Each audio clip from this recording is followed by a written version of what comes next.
Sejam todos muito bem-vindos aqui a Play Hits, mais um programa Mercado Business. Dessa vez recebendo aqui esse convidado ilustre, planejador financeiro Paulo Marostica. Vai bater um papo sobre finanças, negócios, como é que está o mercado em si. Paulo, prazer recebê-lo aqui. Queria que primeiramente você contasse, né, para o pessoal que está em casa, um pouquinho da tua história, como foi que essa coisa de planejamento financeiro entrou na sua vida. Como foi que tudo começou? Já sei que você tem uma tendência italiana na família. Conta um pouquinho disso pra gente. Olá, bem, André, obrigado pela apresentação.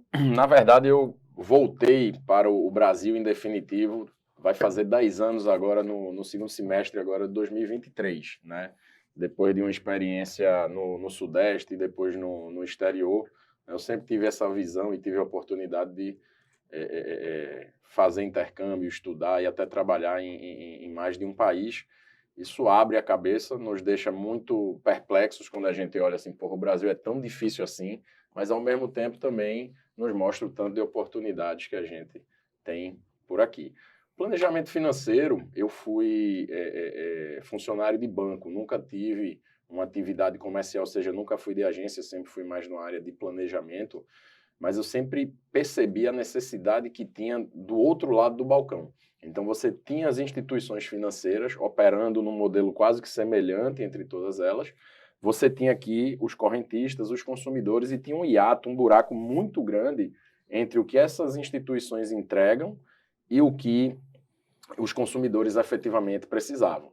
Nos últimos 10 anos, você pode olhar aí as corretoras de valores, né? Elas entenderam melhor isso com acesso à tecnologia e com algum grau de benevolência do Banco Central, da CVM, que é a Comissão de Valores Mobiliários, que é quem regula esse nicho. Eles permitiram que esses players chegassem aqui na parte de investimento, diminuindo um pouco a relevância dos bancos. E eu lá atrás entendi que isso ia acontecer e me posicionei sempre aqui do lado do consumidor. Então, eu sempre atuei de forma independente. Eu sou um planejador financeiro holístico, que eu não obrigo ou desobrigo o meu cliente a atuar em nenhuma instituição específica. Agora, eu posso fazer um juízo de valor e dizer, olha, no teu caso eu entendo que por aqui é melhor. Mas sempre cobrando do cliente, recebendo do cliente e nunca sendo comissionado por nenhuma instituição financeira. Eu queria que você explicasse um pouquinho, Paulo, para quem está em casa, entendesse um pouco da tua função especificamente. Quem te procura hoje são empresários, microempreendedores, né? Profissionais liberais. E eles precisam de uma orientação financeira, porque muita gente pensa, talvez, Paulo, que ter uma orientação financeira, dizer, bota dinheiro na poupança, tira o dinheiro da poupança. Não é bem assim. Existe todo como você mesmo tem essa questão do planejamento, mas tem toda uma técnica, né? Tem. Assim, a sua formação...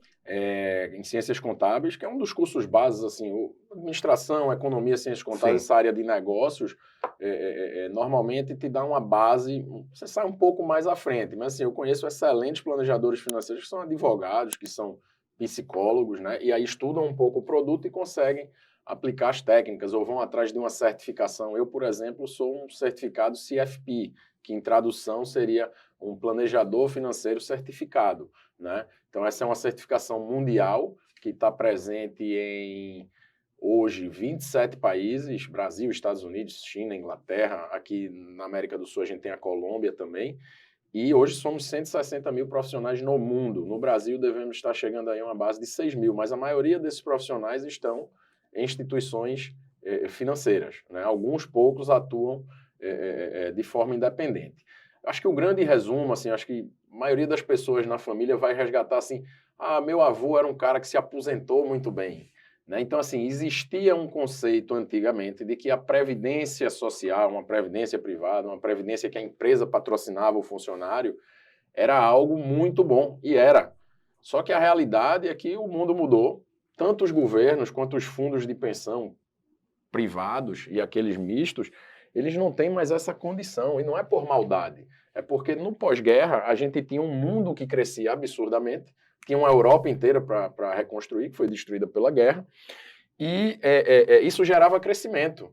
Esse crescimento gerava maiores ganhos nos fundos, e essas pessoas que nasceram ali na década de 40, na década de 50, quando ia se aposentar, ali no final da década de 80, 90, se aposentava muito novo antigamente, tinha realmente um ganho fora do normal. Depois o crescimento mundial se estabilizou, os fundos não têm mais um ganho tão grande como tinha antes, né?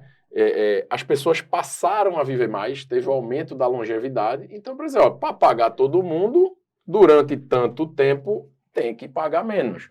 E aí as sucessivas reformas previdenciárias que a gente teve, a última agora em 2019, e vai ter outra.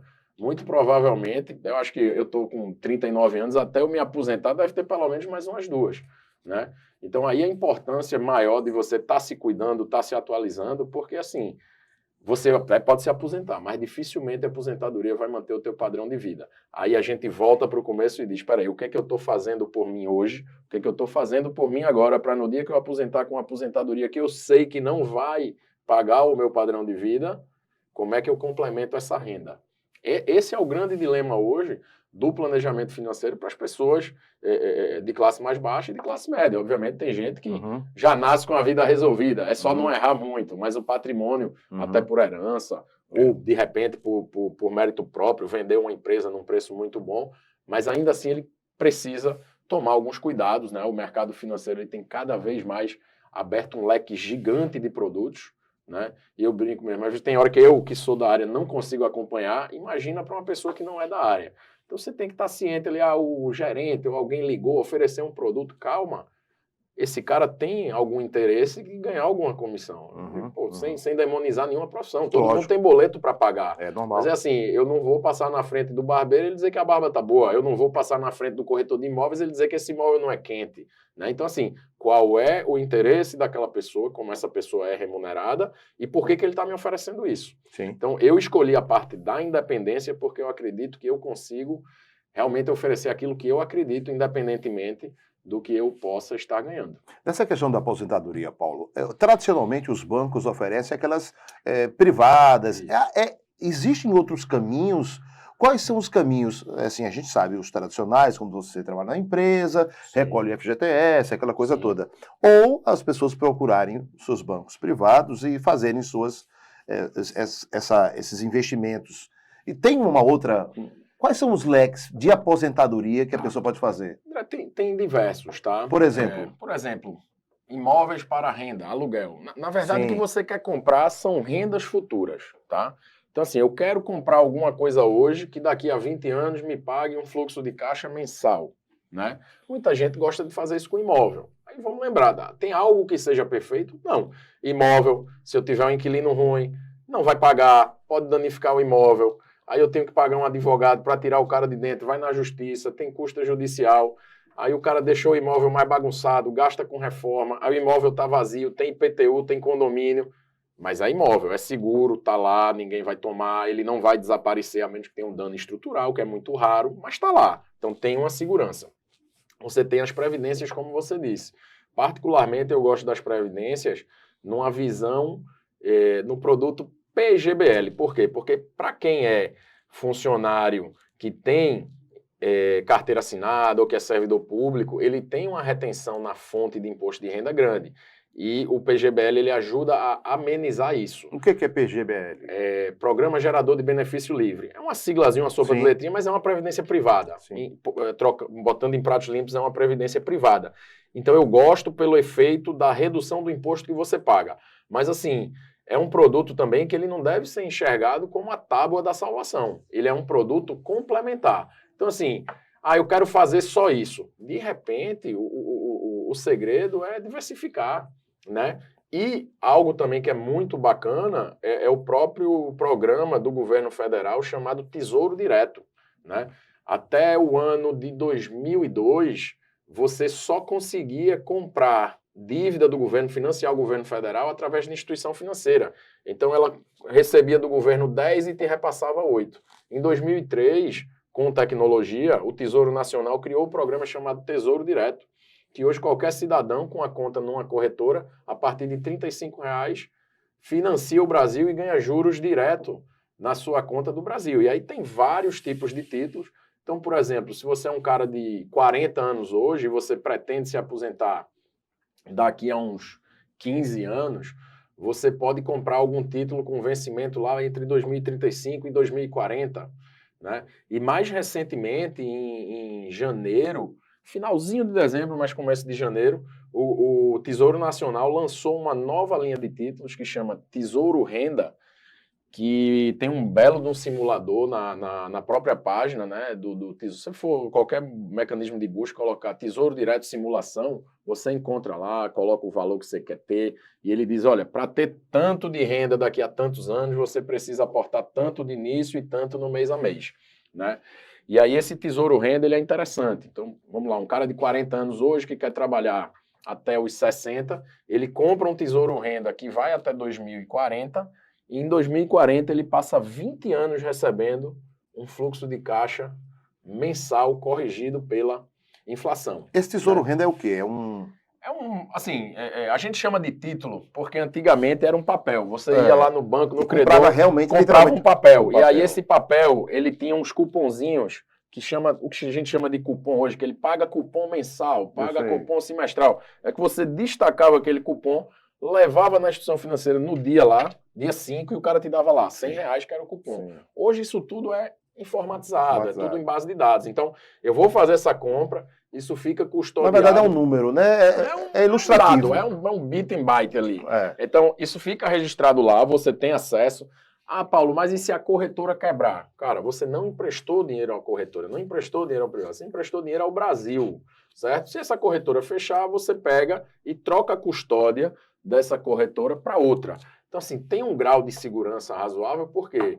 Porque é dívida de governo, né? Então, assim, é mais fácil quebrar uma empresa do que quebrar um governo. Muito embora os governos tentem muito quebrar o país, o Brasil ainda é um país rico, né, que ainda tem uma dinâmica econômica, uma pauta de exportações muito, muito diferente dos nossos vizinhos que estão mais atrapalhados, mas é uma economia forte e eu entendo que pelo que a gente produz de riqueza, invariavelmente a gente vai receber esse dinheiro que coloca no Tesouro Direto aqui nos próximos 10, 15, 20 anos. E quais são as corretoras que você, pela sua experiência, tem mais, digamos, não vou dizer credibilidade, né? Cada um deve ter o seu nicho, mas no Brasil, tem corretoras?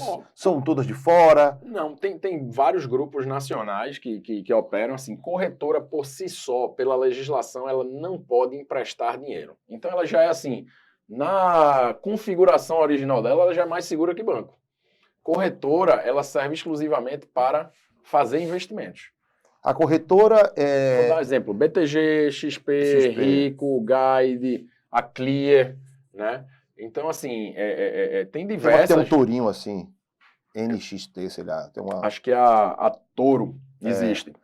Então, o papel delas é pegar o teu investimento e trabalhar no mercado financeiro, coisa que você não tem. Eu, por exemplo, não tenho experiência. Não. Então, ela faz esse processo... Não, isso aí que você está falando seria gestão. A gestão. Aí você precisa de alguém que tenha autorização da CVM para fazer essa gestão. Ou fazer uma carteira administrada, tá? Que aí tem umas regrinhas um pouco diferentes, mas assim, o cara ele vai lá, monta a carteira, né? E diz, olha, para o teu perfil, para os teus planos, para os teus objetivos, eu entendo que essa aqui é a cesta de produtos que você precisa. Ele vai lá dar o comando, você aqui no seu celular aceita aquela ordem e tá certo, né? A corretora em si, numa comparação bem grosseira, ela seria um supermercado, tá? Ela é uma distribuidora, porque é o seguinte, eu sou um banco pequeno lá de São Paulo. Eu não tenho tantos clientes, eu não tenho tantas contas correntes, mas eu empresto dinheiro grande aqui para muita empresa. Mas eu não tenho aquela capilaridade, eu não tenho 200 mil, 1 milhão de correntistas aqui que tem dinheiro comigo. Então, para eu fazer esse giro do que eu tomo emprestado e do que eu empresto, eu preciso das corretoras, porque aí as corretoras têm uma base gigantesca de cliente, que aí esse cliente vai lá, um bota 5 mil, outro 3 mil, outro 2 mil, e aí o banco abastece ali num dia essa capacidade que ele precisa lá, 100 milhões, 200 milhões, e as corretoras elas ganham a comissão entre aquilo que oferece ao investidor, né, o cliente dela, e ao banco. Então o banco diz, eu pago 12%, a corretora diz, bacana, esse papel aqui está 11%, então esse 1% de intermediação já fica para a corretora. Uma outra pergunta que muita gente está se fazendo em casa agora que se ouviu falar, e se ouve falar bastante, você com certeza também sabe, a gente está falando aqui sobre possibilidades de investimentos, de negócios. A criptomoeda, o Bitcoin, por exemplo, como é que você enxerga no mercado? É positivo? Você acha que é uma coisa de ainda vai demorar muito para que aconteça de fato no nosso dia a dia? Já está acontecendo, que a gente já vê casos, várias situações. Como é que você vê hoje o Bitcoin? Olha, o Bitcoin em si, que foi a primeira e a mais conhecida, né, é uma moeda que ela é tida por alguns como se fosse algo revolucionário, e sim, da questão tecnológica, da questão de não ser centralizada, de não depender de nenhum governo. Isso é um negócio maravilhoso, extraordinário. Agora, como que os estados vão regular isso, né? Número um, vão tornar algo marginal ou vão tornar algo aceitável, né? Então, assim, por que tem produto que é legalizado e por que tem produto que não é? Porque assim a sociedade ou a pressão dos grupos de interesse estabelece, né? Como é que vai ser essa configuração para o Bitcoin ou para as criptomoedas, né? Então, uma coisa eu sei que é fato. Bitcoin não vai ser um meio de troca tão ágil como aqui. Eu posso chegar, comprar combustível, meu cartão em 3 segundos, eu encosto meu cartão, vai para o servidor e volta em 3 segundos, o dono do posto tem a resposta de que eu posso levar aquele combustível. Bitcoin não funciona dessa forma. Uma transação em Bitcoin hoje, dependendo da sobrecarga da rede, pode durar 12 minutos, 15 minutos, 1 hora, né? Então não vai ser algo de meio de troca. Já que não é meio de troca, não é meio de pagamento, poderia ser o quê? Reserva de valor, né? Só que, de novo, aí vamos falar um pouco de estratégia. Qual é a barreira de entrada que eu tenho para criar uma nova criptomoeda? Nenhuma. Hoje em dia deve ter mais de 15 mil criptomoedas, né? Tem o Ethereum, que é tão conhecido quanto, que a rede é mais ágil. Então, assim, quando eu digo, pô, vai existir outro dólar? Não. Os Estados Unidos não vai criar um dólar para concorrer com ele. Ou nenhum país, talvez, nos próximos 20 ou 30 anos, chegue de um tamanho econômico dos Estados Unidos para criar uma moeda tão forte quanto. Pode ser que o yuan chinês chegue, teremos 2 moedas, mas tem uma barreira natural. Por que o dólar vale o que vale? Por tudo que os Estados Unidos representam. Tem a maior marinha do mundo, dá segurança ao comércio internacional, evita que pirata assalte navio. Então o dólar é o dólar por causa disso, entre outras coisas, né? Maior mercado consumidor do mundo. Agora, eu gosto muito da definição de um amigo que ele diz, ó, o Bitcoin e as criptomoedas são ingressos para uma festa. Eu comprei o ingresso. Se tiver a festa e bombar, eu vou estar na festa e não vou ter que pagar um preço muito caro para entrar. Também, se der errado e a festa for mais ou menos, eu perdi pouco. Então, o que a gente vai discutir é qual é o tamanho do que eu vou ter de criptomoeda dentro da minha carteira, né? Meu patrimônio financeiro total é 200 mil. Pô, eu quero pegar 10%, 20 mil e colocar lá. Beleza, mas não coloca tudo, né? Porque certeza a gente não tem. Nas suas consultorias, você indica a criptomoeda como investimento para os seus clientes? Não faço. Eu sou um consultor regulado, né? Eu tenho um... Ah, não pode, então. Não é que, não é que não possa, eu não você... faço. Assim, quando o cliente demanda de mim, eu recomendo leitura, digo, tá aqui, teço minhas considerações, mas a decisão é sempre dele, tá? Para outros produtos, que são os valores mobiliários, aí sim, eu, pelas minhas formações e certificações, eu posso exercer um peso maior de decisão. Vamos dizer, olha, vou comprar um imóvel. O custo por metro quadrado, então eu vou fazer algumas inferências, mas eu não sou especialista em imóvel, eu não tenho Cresce, eu não sou corretor. Sim. Então eu posso fazer algumas considerações no extrato amplo do que eu acho que está muito concentrado nisso, está pouco concentrado naquilo, vamos diversificar um pouco. Isso aqui não vai bater com o teu plano, que é de repente de se aposentar e morar em outro país daqui a 5 anos. Eu acho que tua liquidez não pode ser tanto em real, tem que ser em euro. Esse tipo de consideração que a gente vai fazendo, porque no fim, planejamento financeiro sem planejamento de vida não funciona. O planejador fica cego. Se você não souber o que o cliente quer fazer pelos próximos 10, 15 anos, você não sabe o que você vai colocar no portfólio dele. E se ele não tiver uma definição de vida mais clara, de novo, a gente volta para a questão. Quem que serve quem? O dinheiro serve a pessoa serve o dinheiro. Eu acho que o dinheiro tem que servir a pessoa. Mas a pessoa não tem um planejamento claro de vida, e óbvio, a vida das pessoas mudam. Pode ser um acidente, pode ser alguma coisa que aconteceu com o cônjuge, com o filho. E aí eu sempre deixo uma parte da carteira que é tipo assim, a parte da interrogação. É o dinheiro do não sei, é o dinheiro da segurança, né? Obviamente que dependendo do tamanho desse portfólio, você tem mais flexibilidade. Hoje as pessoas que querem fazer essa organização que você cita aí, elas podem estar se perguntando se precisam de um contador, um consultor. Qual é o direcionamento que você dá para essas pessoas? Por acaso, eu sou contador de formação e sou empresário contábil. E eu desenvolvi essa linha de serviço, que aí é uma linha de serviço mais personalizada, né? Então, vamos lá, se o cara vira cliente da matriz contábil, eu vou fazer o atendimento, vou organizar a vida, mas depois, no dia a dia, no processo, ele é atendido pela equipe. Essa parte de planejamento financeiro tem uma parte que ele é atendido pela equipe, são duas marcas distintas, porém muito complementares. Tem cliente que vem aqui da parte da matriz contábil que eu digo, ó, tu tem indicação para ser atendido pelo planejamento financeiro. E tem gente que entra pelo planejamento financeiro e eu digo, ó, se tu fizer uma empresa assim, assim, assim, tu vai ter uma economia tributária de tanto. Então são negócios que eles andam de mão dadas, mas não é obrigado a ser cliente dos dois. Então assim, tem contadores que vão ser muito especializados na parte de licitação. Tem contadores que vão ser muito especializados para atender gente de negócio e de alimentação. Eu me considero um contador mais especializado em atender pessoas que têm patrimônio e precisam estruturar esse patrimônio. E aí é onde essa conta chega junto lá na frente e dizer, ó, tá grande o patrimônio, talvez seja bom diminuir o risco aqui na pessoa física, vamos constituir uma empresa para deixar os bens dentro. E aí a gente consegue dar tranquilidade. E tem como empreender sem dinheiro? Existe, porque você fica se perguntando em casa, meu Deus, se eu não tiver dinheiro eu não vou, mas se eu preciso do dinheiro para poder empreender, senão estaria querendo buscar. Vamos lá, empreendedorismo no conceito amplo, né, é aquilo que eu falei, né, eu digo, porra, no mundo empreender é matar um leão por dia, no Brasil são dois. Quantas histórias de sucesso a gente não tem de pessoas que começou com a barraquinha vendendo batata frita e virou dono de uma indústria? É verdade. Né? E assim, de novo, pelo que eu vi no mundo, o Brasil ainda é um dos poucos países que possibilita isso. Você vai fazer isso no mercado americano, eita, esse produto, já tem 3 empresas nacionalmente que fazem isso, o mercado é completamente dominado, você não tem como concorrer com um cara desse tamanho. Né? E aí você chega em várias regiões do país que são menos... tem uma economia menos pujante, você vai ver um cara que ninguém sabe, de repente o cara tem um baita patrimônio fazendo algo ali regional, local. É um país de relativa estabilidade em termos sociais, relativa estabilidade em termos jurídicos, com uma certa renda, né? Não é um país rico, mas é um país de renda média que tem muita coisa por fazer.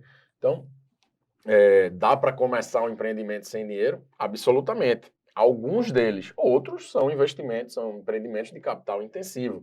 Agora, dá para, de novo, respondendo a pergunta, às vezes você é um cara com uma baita expertise num determinado ramo e você encontra aquele empreendedor capitalista, os dois se juntam, um entra com a inteligência, o outro entra com dinheiro e pode dar certo.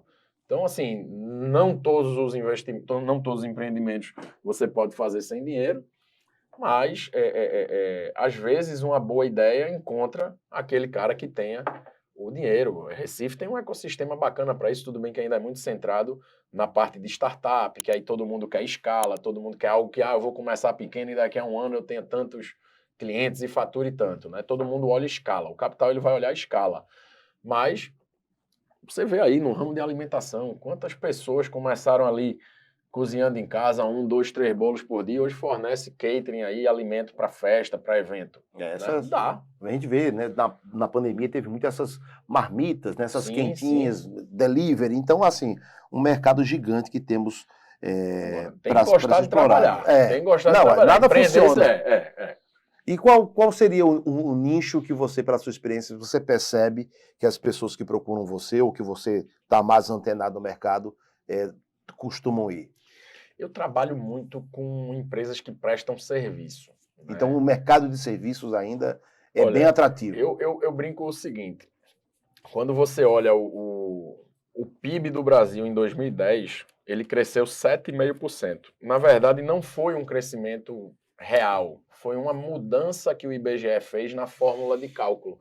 O IBGE, que calcula o crescimento lá do PIB, é um dos que calcula, ele mudou a fórmula e disse, o peso de serviços agora é maior, entendendo o seguinte, olha, o Brasil, que antes era uma economia mais extrativista, depois mais industrial transformadora, agora é uma empresa que chegou mais, é um país que chegou mais no setor de de serviços. E hoje os serviços representam, se não a maior parte da economia de todos os países que já se desenvolveram. No Brasil, o serviço ainda tem uma tributação um pouco mais bacana, são empresas mais fáceis de serem administradas. Eu não tenho estoque de serviço, o que eu tenho é tempo. Eu posso dizer, ó, eu entrego daqui a um mês ou daqui a uma semana, de acordo com a minha agenda.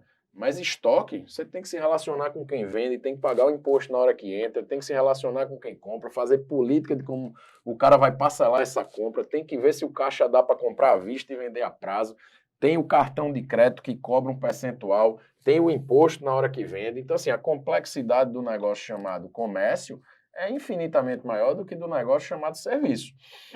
Agora, serviço, você vai ter uma outra questão. Serviço você vai depender ou muito mais da sua formação ou muito mais de gente.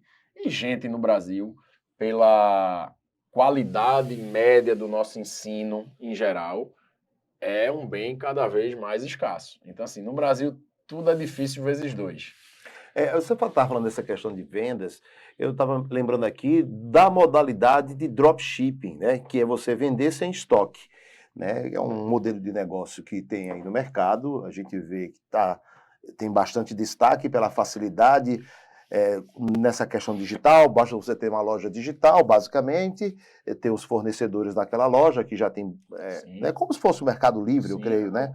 Como é que você pode falar um pouco desse mercado do dropshipping, que é vender, você só se preocupa em vender porque o próprio fornecedor, ele que vai cuidar de fazer a entrega, de ter o estoque, ter aquela logística, aquela preocupação que todo mundo que tem um comércio tradicional, físico, tem que ter água, luz, telefone, secretária, ter o aluguel do ponto, e isso, nessa modalidade de negócio, você consegue interromper essa etapa, o que parece bem promissor. Isso é uma realidade ou é apenas devaneios do mercado que é para vender? Eu posso olhar isso de duas formas. Tá? Durante a pandemia, isso aí virou quase que uma febre. Né? Então, você deve ser da minha idade, um pouco mais, um pouco menos, você deve lembrar daquela época em que era moda aqui em Recife, aquele cara vendendo suco de laranja no sinal com um carrinho que parecia uma laranja gigante. É verdade. O cara que começou, 2 meses depois, no mesmo sinal tinha 5 caras. Né? E aí a briga, invariavelmente, vai ser por preço. Então, acho que o dropshipping, ele começou muito bem como um canal de distribuição. Para quem produz a mercadoria, de repente ele vende um pouquinho a mais. É uma venda que não viria, talvez. Que não viria, que vem, mas assim, para aquele cara que está operacionalizando, quem entrou primeiro, conseguiu adicionar tecnologia ao negócio e hoje está surfando a onda, bacana. Mas para o cara que vai começar pequenininho hoje, né, talvez seja muito trabalho para pouco retorno, sem querer desanimar. Mas é como todo e qualquer negócio. Quem larga na frente, larga na frente. Depois vai ficando mais difícil. Falar em largar na frente, na tua consultoria, no teu negócio, explica um pouquinho, como é que está hoje o mercado para pessoas como você que estão nos assistindo agora e querem também atuar nesse seu segmento? Ganha muito dinheiro? Consultor financeiro já está rico? Não, veja, eu acho que toda profissão, você pode estratificar os profissionais. Então, aqui a gente mais ouve falar, um jogador de futebol. Sim. Quantos jogadores de futebol, assim, credenciados lá na CBF, ganham o que a gente vê, não vou nem falar dos times grandes de São Paulo, time médio, 2, 3%.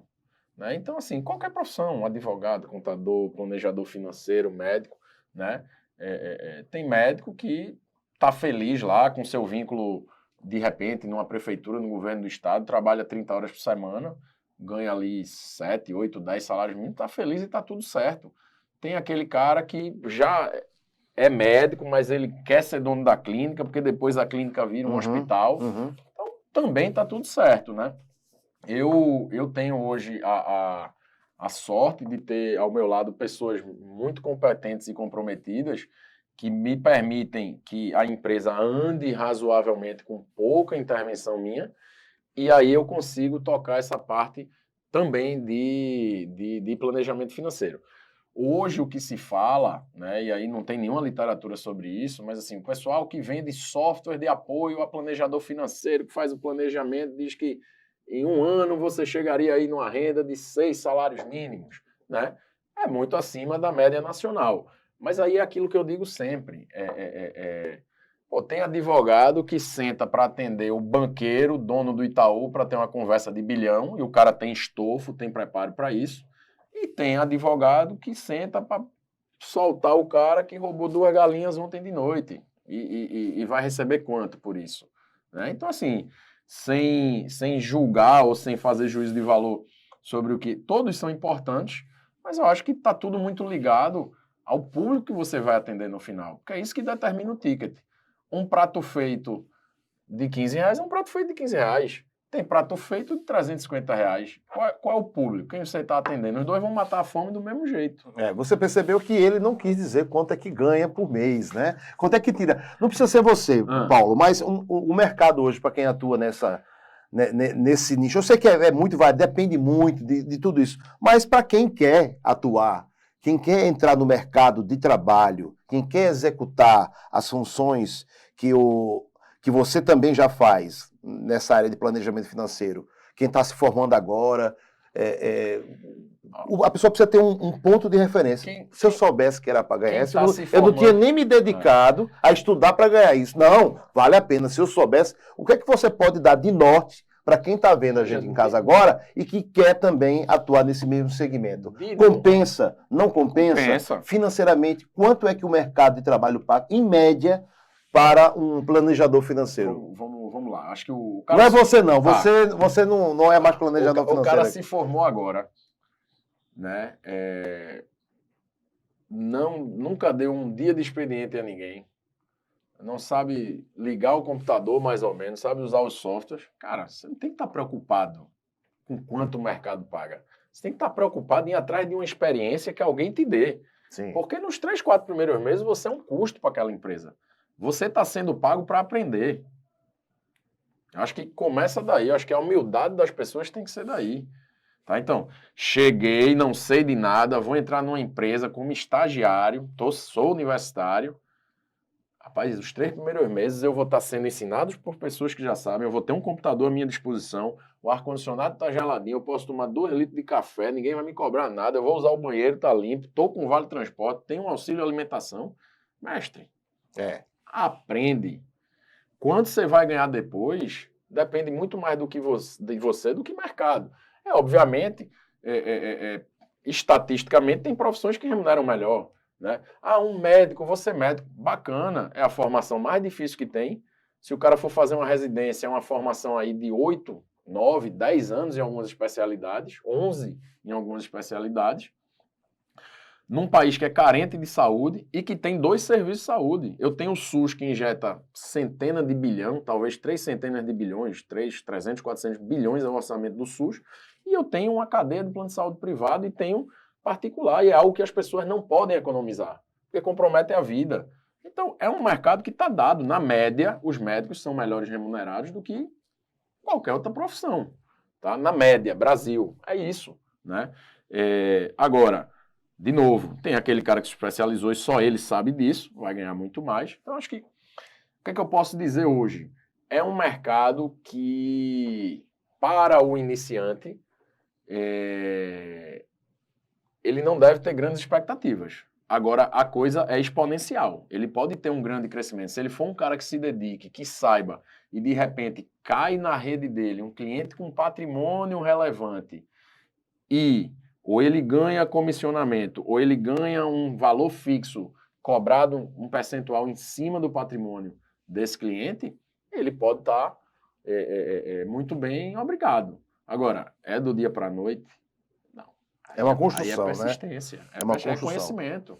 É conhecimento. Eu me lembro assim, do dia que eu terminei a faculdade, acho que até uns 12 anos depois, não tinha um ano que eu não estava tirando uma certificação ou fazendo uma pós-graduação, tudo em coisa correlata. Então, eu fiz uma pós-graduação em Direito das Famílias e das Sucessões. Cara, tu é contador, planejador financeiro, porque tu foi fazer uma pós em Direito de Família. Por quê? Porque isso impacta patrimônio, eu cuido do patrimônio das pessoas. Então, você é especialista? Não, mas eu sento em qualquer roda para defender os interesses do meu cliente nesse aspecto. Obviamente, se for uma dúvida muito específica, rotina de tribunal, jurisprudência, eu tenho que consultar algum advogado que está na rotina, né? Mas, assim, conhecimento talvez seja a única coisa que não seja demais.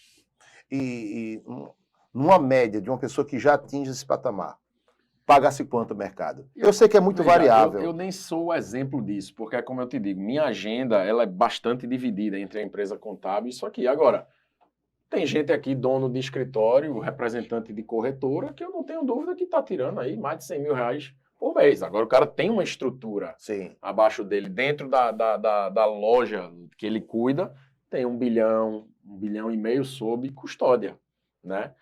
Agora, o cara que entrou para ser o back-office e fazer a coisa mais simplificada lá atrás, é como todo negócio, tem o dono e tem quem trabalha. Tá certo, tá errado? Não, o mundo tá posto dessa forma, né? Você começou agora, aprenda para um dia você tentar ser dono. A regra é essa. E quem está começando agora a botar o seu negócio, ainda vale a pena ter o MEI?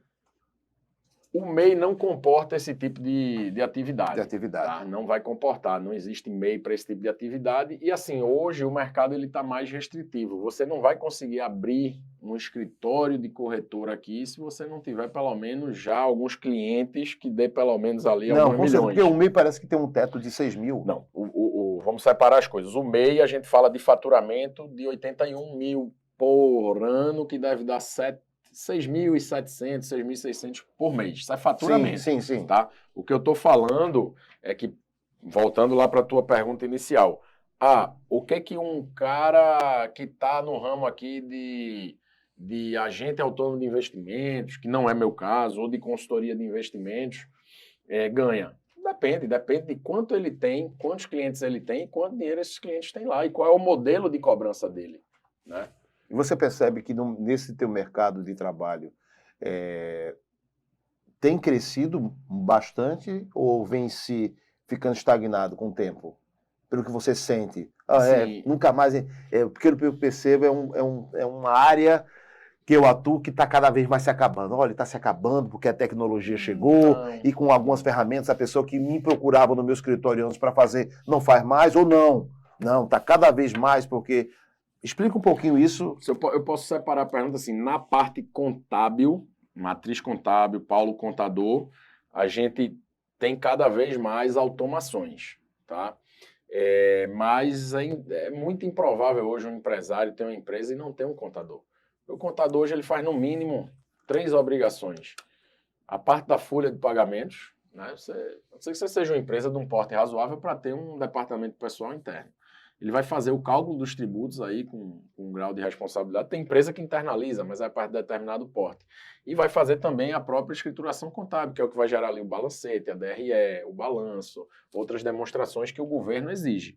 Tá? Então, o contador aqui ele vai ter uma governança que talvez ele seja pago pelo cliente, mas ele trabalha para prestar informações daquele cliente para o governo.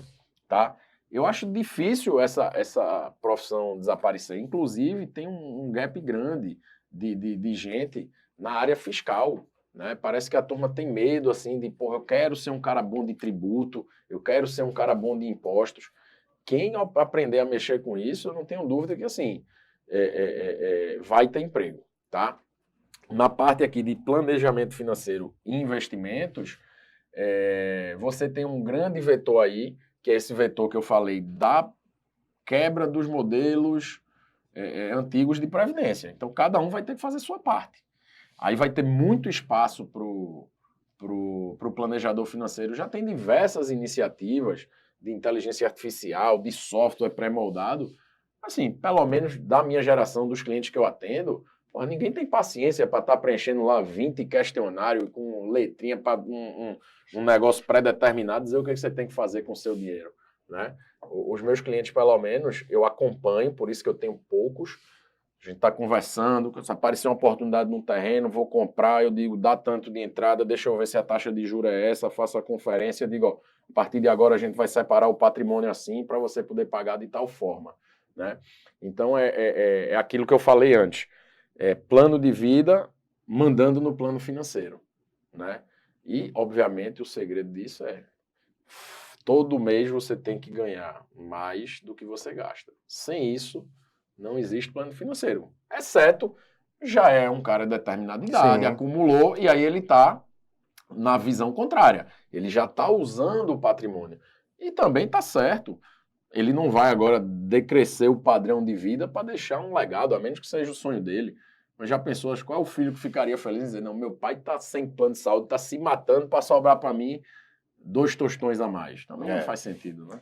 E você, pela sua experiência, você ainda indica, você sugere para os seus clientes ou as pessoas que procuram você aquele modelo de franquia ainda é um bom negócio? Como é que está o mercado de franquias no Brasil? É uma pergunta, André, muito ampla, tá? O que a gente escuta falar é que tem franquia que é bom para o franqueador e tem franquia que é bom para o franqueado, né? Eu não sou bem especialista na área de franquia, entendo que todo franqueador quer o sucesso do franqueado, até porque é sua marca, até para ele poder vender outras franquias, mas acho que aí é responsabilidade principalmente do pretenso franqueado, daquele que quer se franquear, entender toda a leitura do negócio, e eu seguramente pediria contato da rede de franqueados para fazer uma chamada dos franqueados que estão ativos. Me dá o telefone de 3. Dos que não estão ativos, me dá o telefone de mais 3. Eu quero entender quem deu certo porque deu certo e quem deu errado porque deu errado. E aí com maturidade para entender que talvez quem deu errado não é culpa da marca. Pode ser algo pessoal, mas eu gostaria de mapear isso. Isso é um grande exemplo que a gente percebe, a gente pode falar aqui, no McDonald's, por exemplo, a gente vê que algumas, por exemplo, em Boa Viagem, em Recife, umas fecharam e outras abriram. É a mesma marca, no mesmo bairro, praticamente na mesma avenida. Então, será que será que essa questão da localização... Eu não né? Então, sei se são do mesmo dono. Pode ser até do mesmo dono. Eu acho que se for essa especificidade, é uma questão imobiliária. Pode subir num prédio ali, né? Assim, o negócio em si, McDonald's, a diferença, né, de alguns... Porque não deu certo comigo, deu com outro. Quando é nesse caso, sim, né? A questão do imóvel, do patrimônio. A McDonald's ela tem uma margem muito pequena para dar errado, porque já é uma franquia mundialmente consolidada. Só que assim, a barreira de entrada é outra. Não é qualquer pessoa que pode ser franqueado no McDonald's. E a restrição não é só o dinheiro. Sim. Eu me recordo de já ter ouvido falar, pelo menos franqueados mais antigos, você ia fazer uma imersão nos Estados Unidos. Você não... Outro exemplo é o Outback. O Outback não é qualquer pessoa. Você tem vários exemplos de donos de Outback que às vezes começaram ali, ele passa por uma esteira, atende no salão, vira bartender, vira gerente de loja, depois fazer uma formação lá na matriz e aí sim ele pode ser considerado o dono do restaurante. Eu diria assim, essas franquias elas são mais difíceis de dar errado. E quais seriam as mais fáceis? Na sua opinião, pelo que você vê de mais fáceis de dar errado? De darem certo. De dar certo. Para quem quer começar agora. Olha, eu entendo que alimento é talvez algo porque é necessário. Várias empresas têm um programa de alimentação do trabalhador, dão um cartãozinho, o cara vai comer, dependendo da praça que você tiver. Dificilmente dá errado. Se você tiver uma boa gestão de cozinha, tiver ali um produto que você tem pouco desperdício, alimento hoje é isso, pouco desperdício.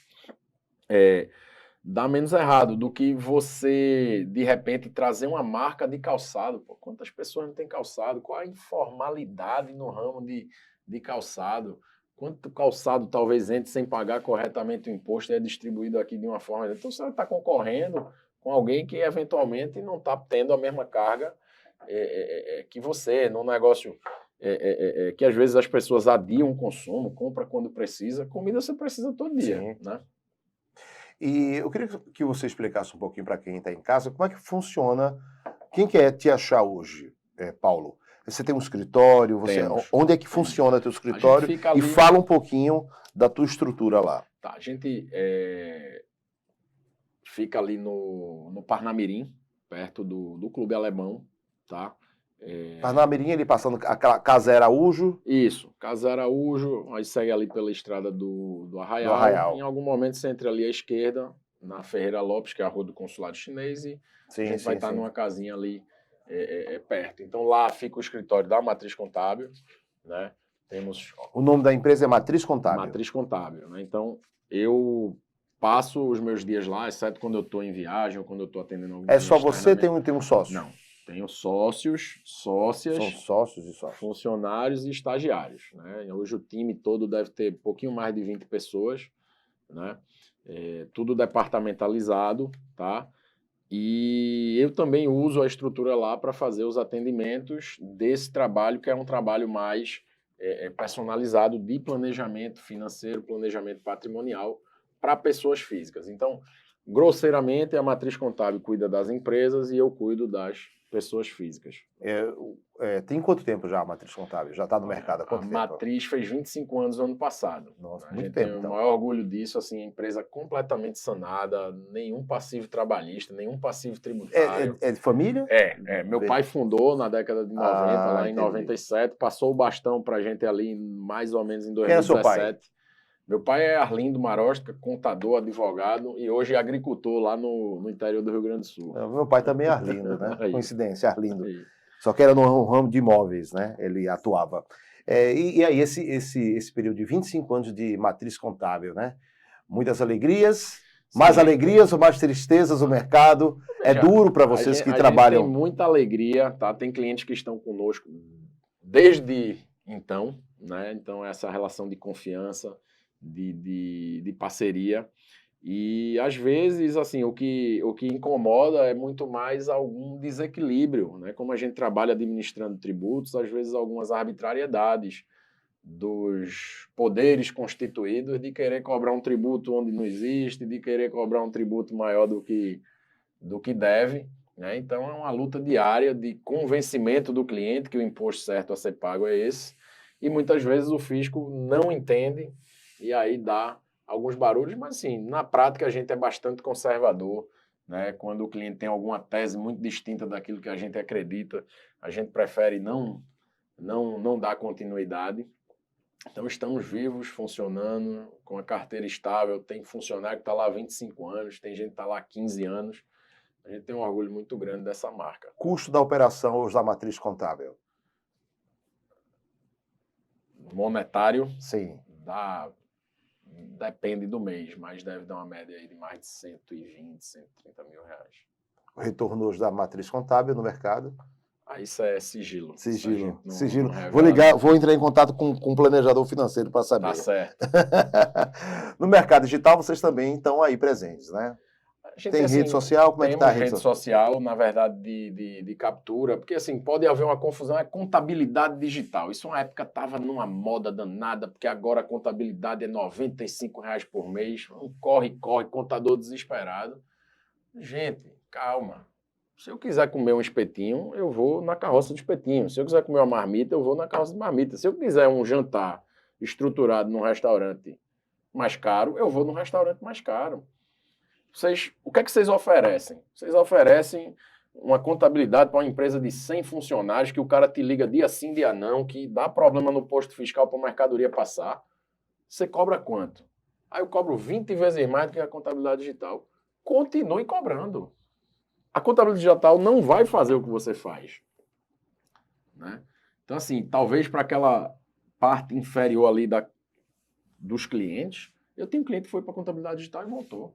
O cara descobriu como é que o mundo funciona. Mas na contabilidade digital eu tenho que fazer tudo que você já faz para mim.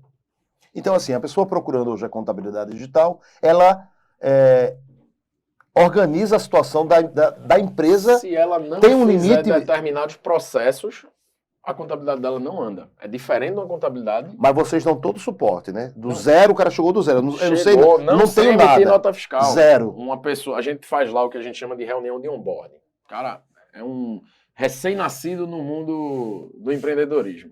Cara, você vai fazer o quê? Não, vou fazer serviço de consultoria, né?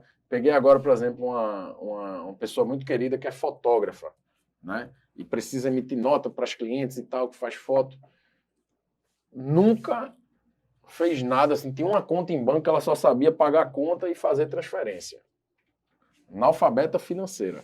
vai abrir uma empresa, entendeu, a equipe senta junto, faz uma reunião de onboarding, explica o que é nota fiscal, explica que se emitir a nota fiscal hoje, paga o imposto tal dia, o que ela tem que separar para cada R$1.000 que entrar, quanto que ela deve separar para imposto. Então a gente tem esse viés, a gente tem empresas grandes, né, de faturamento milionário, de 200, 300 funcionários dentro da empresa, mas a gente também tem esse cara novo que está começando agora, que está cheio de dúvidas. Então vocês não têm um preconceito, digamos assim. De jeito Tem nenhum. todo tipo de cliente ali, do pequeno, do médio, do grande, de quem está Preconceito eu começando. só tenho com um cara que não sabe explicar como é que ele ganha dinheiro. Né? De onde é que vem o dinheiro dele. Sim, esse sim, eu não sim. tenho, esse eu tenho. Mas hoje, quem está em casa vendo a gente, quem estava na rádio também ouvindo, procurar hoje vocês. @Matriz Contábil, pode mandar um direct lá, o time vai entrar em contato, vai mandar um questionáriozinho para entender tua realidade, né? Se for o caso, dependendo do negócio, a gente já fica confortável para mandar uma proposta.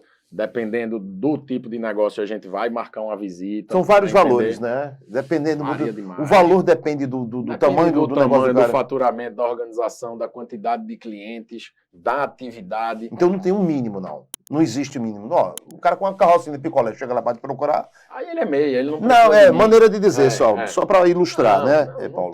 Não tem assim.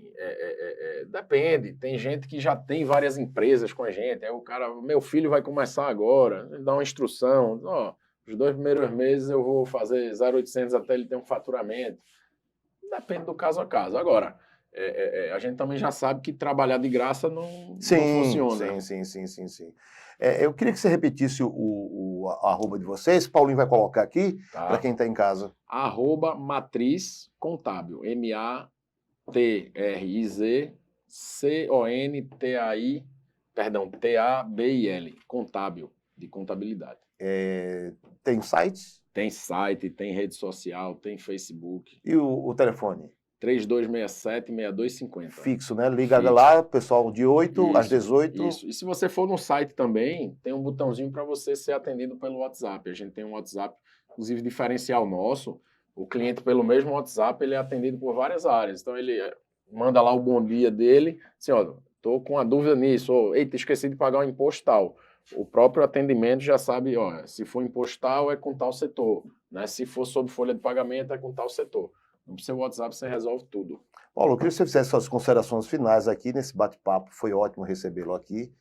Para quem está em casa, quem quer empreender, quem já empreende, quem já faliu, quem não faliu, quem busca uma solução nessa área contábil, já que você é mestre nisso aí, junto com a empresa lá. Bom, primeiro agradecer o espaço, André.